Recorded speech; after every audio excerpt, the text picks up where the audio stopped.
Okay, this morning we're going to do a demonstration on how to prune lavenders and how to prune hydrangeas. And we will add it to the pack of the pruning exam of roses, lavenders, hydrangeas. So it's completely three different things.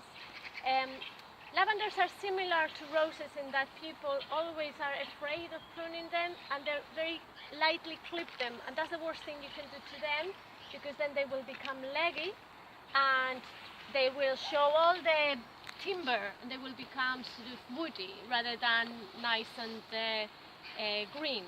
So what we did last year, stage one of pruning of that lavender was growing up to about here more or less. All of the nice growth was on the top and you could only see the woody stems, nothing nice and pretty. So we cut it to more or less half of its height. This year is stage two of renovation. So we already achieved that some of the foliage, new fresh foliage is coming forward already in the old timber, and because light has been allowed. So you can see, for example, on this particular branch there, loads of little new shoots coming, and that's ideal. That's what you're looking for. All right. So you are aiming to reduce this by about that much again this year. We'll do even a bit more next year. So until it comes to a time where all you have to do is use the shears even and keep it always nice and compact, so there's only foliage and flowers, okay? So it's basically going around the whole of the bush, picking with the left hand one branch and looking for where there is nice new growth, either on that branch or somewhere near it. So say, for example, as I pick that branch there, I can see this growth. So I want to let that become the top part of the lavender. So I would clip below it anything that I'm pulling with my hand that offers resistance. I clip below it. So now this is now going to become the main leader. I can see those 2 or 3 few fresh shoots, so I have to expose them to the light by cutting below it. Anything dead, of course, goes without saying, has to be taken away. Okay, now I work my way around, I pull another branch and I see where there is new growth here, so I would clip again below.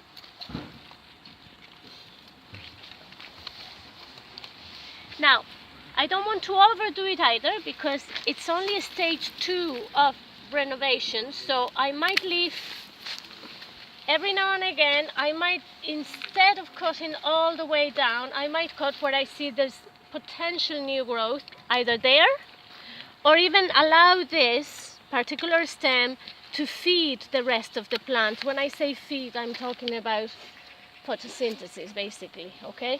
So I want this little new shoot to be fresh and available for photosynthesis, so I'll move on then to the next one. Okay, I can see from this stem loads of new growth wants to grow there. You see the little light green dots, they're dying to come out, so I just cut above them to let them. Again, continue working your way around and looking for either new growth. If there is no new growth, cut it below where you see nice new shoots. So already all of these are now becoming the leaders of this particular corner of the bush. I wouldn't have done all of that unless I'd seen that there was growth here, okay? Otherwise that would be completely too exposed, no photosynthesis happening in there. So I'll continue working my way around. I pick this particular stem, I follow it to see where there would be growth, and look at this, there's loads of little new buds wanting to come up. I want them. The person that doesn't know about pruning and comes back to this shrub will say, wow, what did the gardener do? They really hacked it. But I know, and she knows, that I am exposing those and cutting it just above it, and next year they are going to become as nice and fresh as these ones, okay? So anything small and thin like this, I just take it out altogether. Now you see some of those dead bits there, they're not completely dead. You would be tempted to take out the whole branch, but they're not. I know that because there's this little fellow here. So what I do is I tidy it up. Anything above it, in front of it, that is already sort of dry, I take it out, and now I leave that one as the next leader, okay? And at the bottom, it's always good to allow air circulation. So any dead branches like that one, it's dead because it never got enough light. So I will clip it again from the bottom. That also allows for activity, worms and whatever other insects that would be beneficial to the plant. Okay, so you see this particular branch I have here, all of that new growth is now going to flourish because there's nothing on top taking away the light. You might think that that branch is completely dead. It's not. It's twiggy only because it's winter. But I can see the very beginning of the growth, that little lime green, actually almost white buds. They are new growth, so I'm going to cut above them, knowing that they will become like this. Hello. Hi. Hi. Then, as you continue working your way around, you're aiming for all of them to be just like that. So all of the new growth will become the new leaders of next year. As I pull another branch, I can see the new growth in here.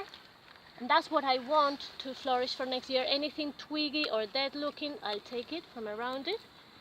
Okay, and then this branch that I'm pulling, I have to follow it through and cut below that new growth that we see there, so that next year new foliage will develop with no problem. Now, of this one, so that it's not too severe, I'm going to allow a couple of the side branches, for example that one, so I cut just above it. Okay, and as I work my way around, I can see new growth on the trunk on this one, and I can now aim to have those three as my main leaders, which means I'm going to cut somewhere below them. Now, that doesn't mean that the branch I'm cutting is going to yield no growth. On the contrary, it will yield lovely growth because it's now exposed to light. Then I just clear sort of dead looking stems, and see, for example, this one, lovely new fresh growth coming there. I want to encourage that, so I cut above it. I release this dead stem there and tidy up around it. So as I continue working my way around, eventually I only see the lovely new fresh tips, which will become the leaders of next year, having renewed then the bush. Okay. It's going to look rough though by the time we get all the way.